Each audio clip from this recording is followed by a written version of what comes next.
मित्रांनो, नुकतेच आता हरियाणाच्या विधानसभेच्या निवडणुकीचे निकाल लागलेले आहेत आणि या निकालानंतर एक गोष्ट दिसून आली आहे. हा जो विजय आहे ना मित्रांनो, हरियाणामधील हा विजय हिंदूंचा आहे. हा हिंदूंचा आहे, तो हिंदूंनी मिळवलेला विजय आहे.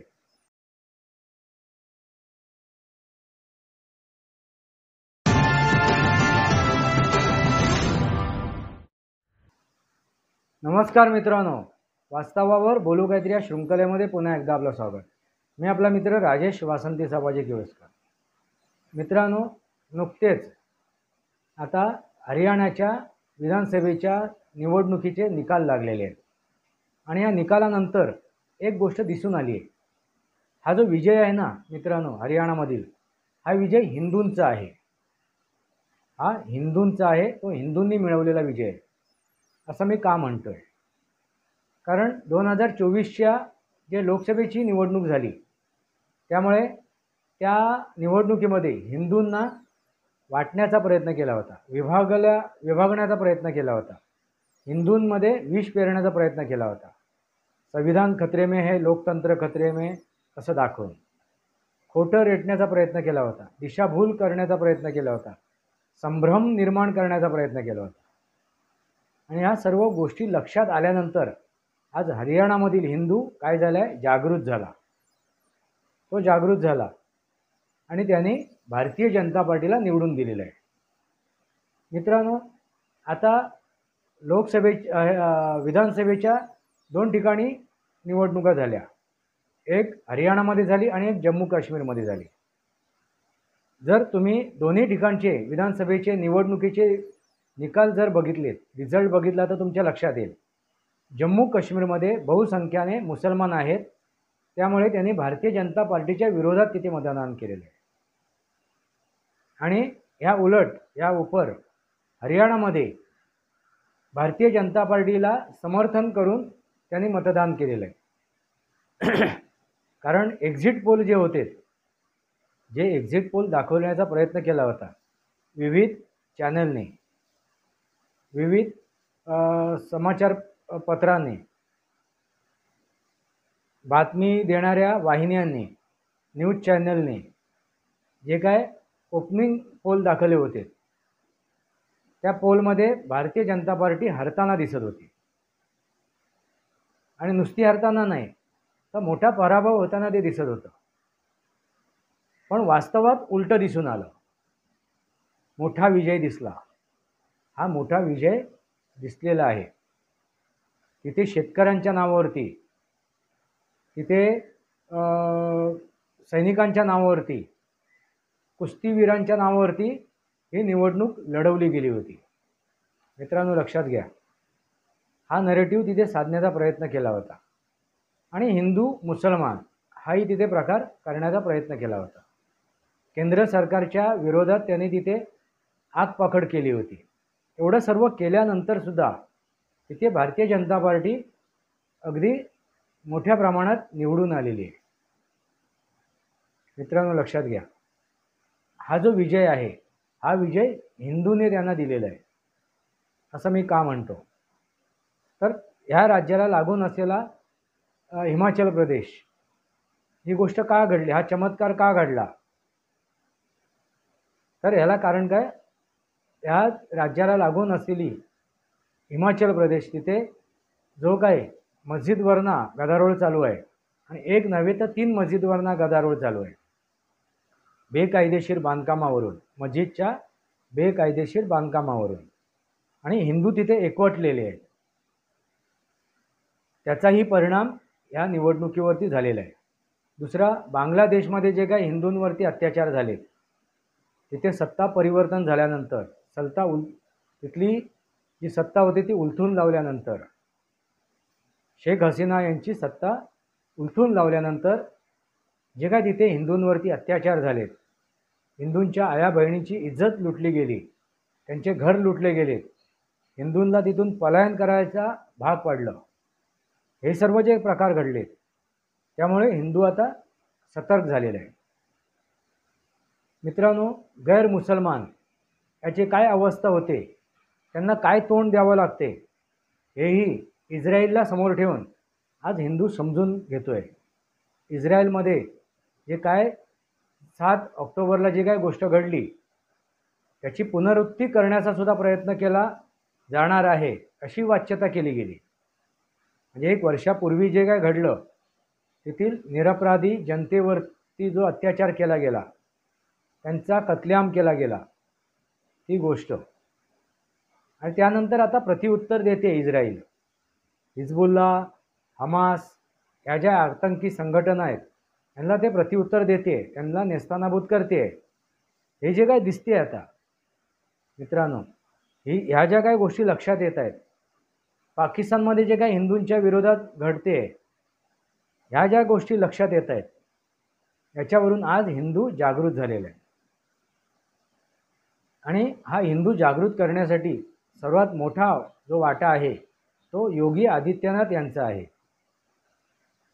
त्यांनी जे वक्तव्य केलं, जे आव्हान केलं हिंदूंना, बटोगे तो कटोगे, एक रहोगे तो नेक रहोगे, ही जी गोष्ट आहे ही हिंदूंच्या हृदयापर्यंत पोचली. मित्रांनो लक्षात घ्या, हे जागे झालेत आणि त्याने हा दिलेला विजयाचा कौल आहे. हा कौल कोणाला दिला तर भारतीय जनता पार्टीला. मित्रांनो, आता ह्या देशामध्ये 2 संघटना 2 विचारधारेच्या आहेत हे आता सिद्ध झालेलं आहे आणि हे दाखवून सुद्धा दिलेलं आहे. कोणी तर त्या जनतेने 2024च्या निवडणुकीमध्ये जे काय काँग्रेसने केलं, राहुल गांधींनी केलं, हिंदूंच्या जातीमध्ये वाद निर्माण करण्याचा प्रयत्न केला, विष कालवण्याचा प्रयत्न केला, जातीभेद करण्याचा प्रयत्न केला, हे हिंदूंच्या लक्षात आलेलं आहे. संविधान बचाव, लोकतंत्र बचाव ही गोष्ट करून मित्रांनो. आणि ह्यामुळे जे एक गठ्ठा, ह्यामुळे जे हिंदू संभ्रमित होऊन दिशाभूल होऊन त्यांनी काँग्रेसला, राष्ट्रवादीला आणि उभाटाला जे मतदान केलं, महाराष्ट्रामधील सांगतोय मी, तेही दिसून आलेलं आहे. आणि त्यामुळे झालेलं भारतीय जनता पार्टीचं नुकसान. आणि फक्त महाराष्ट्रातच नव्हे तर उत्तर प्रदेशात, हरियाणामध्ये सुद्धा हीच घटना घडली.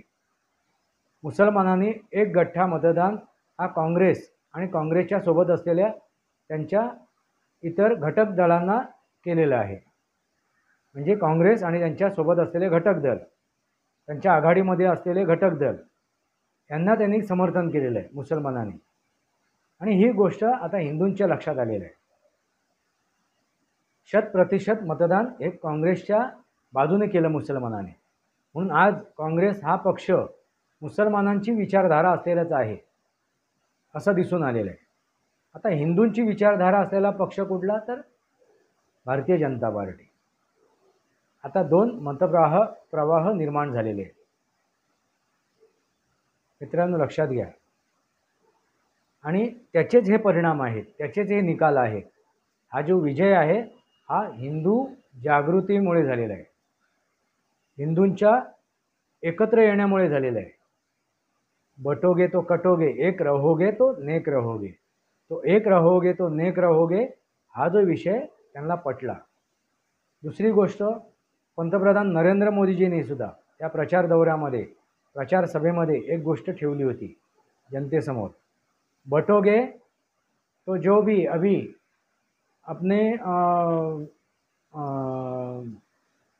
शब्द आता विसरलो मी तो, अपनी महफिल सजाने को बैठे हैं, आपको बांट के, आप में बंटवारा करके, बटोगे तो क्या, आपको बंटवारा करके, आपके दिल में खटास लाके जो भी महफिल सजाने को बैठे हैं उनका फ़ायदा होगा, वो अपना मतलब साधेंगे. बटोगे तो क्या होगा, जो भी महफिल सजा के बैठे हैं आपको बांट के, उनका फ़ायदा होगा, वो अपना मतलब साधेंगे. ऐसा उन्होंने हिंदुओं को आगाह किया था. असं त्यांनी हिंदुओंना जागृत केलं होतं. तसंच मोहन भागवत RSSचे प्रमुख त्यांनीसुद्धा हिंदूंना जागृत केलं होतं की आता हिंदूंना एकत्र येणं गरजेचं आहे, हिंदूंना एकत्र येणं गरजेचं आहे. मित्रांनो, ह्या सर्व जे निवेदन होतं, हे जे आव्हान होतं, ते हिंदूंपर्यंत पोचलं. आणि जी काय वैश्विक परिस्थिती आहे, जी काय भारतामध्ये जी परिस्थिती निर्माण झालेली आहे, जे काय विरोधक सनातनच्या विरोधात बोलत आहेत, हिंदूंच्या विरोधात बोलत आहेत, डेंग्यू मलेरिया वगैरे त्यांना उपमा देत आहेत सनातनला, हिंदूला, तेही आता लपलेलं नाही मित्रांनो. ह्या सर्व गोष्टी आता जनतेच्या लक्षात यायला लागल्या. आणि जनतेच्या लक्षात काय आलं आहे महत्त्वाची गोष्ट, तर गैरमुसलमान, फक्त हिंदूच नव्हे तर गैरमुसलमान म्हणजे कोण, तर शीख, जैन, बौद्ध, ख्रिश्चन यांचीसुद्धा अवस्था तशीच होणार आहे जशी हिंदूंची अवस्था झाली जगभरामध्ये. ही गोष्ट आता गैरमुसलमानांच्या सुद्धा लक्षात आलेलं आहे. म्हणजे जे काय मतदान झालं आहे ते मतदान हिंदूंनी केलेलं आहे, एकसंध होऊन, एकत्र येऊन. मित्रांनो, मी असं का म्हणतो आहे, आता जम्मू काश्मीरमध्ये सुद्धा काय झालं आहे, मतदान झाले आणि निकालसुद्धा आलेले आहे. पण जम्मू काश्मीरमध्ये बहुसंख्याने मुसलमान आहेत, त्यामुळे तिथे भारतीय जनता पार्टीच्या विरोधात तिथे मतदान झालं आहे.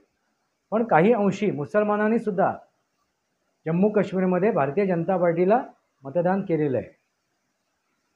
म्हणजे 5-10% आज मुसलमानसुद्धा जागृत होतो आहे. आज मुसलमानसुद्धा जागृत होतो आहे आणि तोही आता भारतीय जनता पार्टीला समर्थन करतो आहे. कारण त्यांच्याही लक्षात आलेलं आहे हे जे काय प्रकार चालू आहेत, ह्या ज्या काय गोष्टी चालल्या आहेत, त्याच्यामध्ये आपलं मरण होणार आहे. इथे धर्माचा, इथे इस्लामचा फक्त झेंडा मिरवून चालणार नाही, तर सर्वांच्या सोबत चालणं गरजेचं आहे. हेही आता 5%-10% मुसलमानांच्या लक्षात आलेलं आहे. तरीसुद्धा मित्रांनो, जम्मू काश्मीरमध्ये एकसंध मुसलमानाने भारतीय जनता पार्टीच्या विरोधात मतदान केलेलं आहे आणि त्यामुळे फारुख अब्दुल्लाची पक्ष तिथे निवडून येतो आहे, बहुमतामध्ये आहे. काँग्रेससोबत त्यांनी युती केली होती, आघाडी केली होती. मित्रांनो, तिथे सुद्धा काँग्रेसला नाकारलेलं आहे, तिथे सुद्धा काँग्रेसला नाकारलेलं आहे. फक्त 5 ते 6 सीटच येत आहेत तिथे जिंकून. म्हणजे तुम्ही विचार करा, आज भारतातील जनता जागृत होते, जागी होते, त्यांना वास्तव काय आणि अवास्तव काय हे लक्षात येते. मी असंच म्हणणार नाही की यापुढे सुद्धा फक्त हिंदूंची मतं मिळतील, नाही मित्रांनो. तर जे कट्टर गैर इस्लामिक आहेत, जे गैर इस्लामिक आहेत, जे गैर मुसलमान आहेत, ते आता जागृत झालेले आहेत. आणि जे कट्टर इस्लामिक आहेत, मुसलमान आहेत कट्टर, त्यांच्या विरोधात आता ते उभे राहिलेले आहेत. त्याच्यात 5 ते 10% मुसलमानसुद्धा आहेत. या कट्टर मुसलमानांच्या, कट्टर इस्लामच्या विरोधात. मित्रांनो, लक्षात आलं का? पण हा जो विजय आहे, हरियाणाचा जो विजय आहे, हा भले भारतीय जनता पार्टीचा असेल, पण ही विचारधारा कुठली आहे, तर हिंदुत्वाची आहे, हिंदूंची विचारधारा आहे. कारण त्यांच्या लक्षात आलं आहे, जर मुसलमान एकत्र होऊ शकतात, 72 फिरके असूनसुद्धा, 72 जाती असूनसुद्धा जर ते एकत्र होऊ शकतात, लाभ घेऊनसुद्धा, लाभार्थी होऊनसुद्धा, मतलब साधूनसुद्धा मुसलमान जर एकत्र येऊ शकतात, तर हिंदू का एकत्र येऊ शकत नाही? कारण केंद्र सरकारने लाभार्थी हे प्रत्येक जनतेला बनवलेलं आहे. मग तो हिंदू असो, मुसलमान असो, ख्रिश्चन असो, बौद्ध असो, कोणी असो, कुठल्याही जाती धर्माचा असो, नरेंद्र मोदी सरकारने लाभार्थी प्रत्येक नागरिकाला बनवलेलं आहे. मग तिथे जातीभेद नाही केला आहे, तिथे धर्मभेद नाही केला आहे, तथाकथित धर्मभेद नाही केला आहे. मित्रांनो, लक्षात आलं का? पण हीच गोष्ट हिंदूंच्या लक्षात आलेली आहे. मित्रांनो, लक्षात आलं का? आताच यापुढे महाराष्ट्राची विधानसभेच्या निवडणुका होऊ घातलेल्या आहेत. आता महाराष्ट्रातील जनतासुद्धा आता काय झाले, जागृत झालेली आहे, जागी झालेली आहे. आता तेथील हिंदू काय करणार? आरक्षणाच्या नावावरती, लोकतंत्राच्या नावावरती काय करणार? एकमेकांचे पाय खेचणार का? आपल्यामध्ये भेद निर्माण करणार का? जातीभेद निर्माण करणार का? आपल्यामध्ये वाटे निर्माण करणार का? तुम्हाला काय वाटते? महाराष्ट्रातील जनतासुद्धा आता सावध झालेली आहे की नाही? महाराष्ट्रातील हिंदू आता सावध झालेले आहेत की नाही? कारण लोकसभेच्या निवडणुकीमध्ये महाराष्ट्रातील सुद्धा मुसलमानांनी ते दाखवून दिलेलं आहे. 100% मतदान काँग्रेसला देऊन किंवा काँग्रेससोबत असलेले जे घटक दल आहेत म्हणजे राष्ट्रवादी काँग्रेस आणि उभाटा यांना मतदान करून त्यांनी ते दाखवून दिलेलं आहे. त्यांनी आपली निर्णय ठाम घेतलेला आहे मुसलमानांनी आणि त्या अजेंड्यावरती ते कायम आहेत. मित्रांनो लक्षात घ्या, तिथे किंतु परंतु नाही आहे, तिथे एक्सक्यूज नाही आहे, तिथे कुठे शंकेला वाव नाही आहे. मग तसंच आता हिंदूसुद्धा काय करणार येणाऱ्या विधानसभेच्या निवडणुकीमध्ये महाराष्ट्रामध्ये? तुम्हाला काय वाटते? काय करणार? कोणाच्या बाजूने उभं राहणार? एक संध होणार की जातीभेद करून एकमेकांमध्ये काय करणार? विष कालवणार? मित्रांनो, जे हरियाणातील जनतेने दाखवून दिलं आहे, हरियाणातील हिंदूंनी दाखवून दिलं आहे, तेच अन्य राज्यातील हिंदू दाखवून देतील का येणाऱ्या विधानसभेच्या निवडणुकीमध्ये? तुम्हाला काय वाटते? हा सर्वात मोठा विजय हिंदूचा आहे, हिंदुत्वाचा आहे, हिंदूंच्या विचारधारेचा आहे, सनातनचा आहे.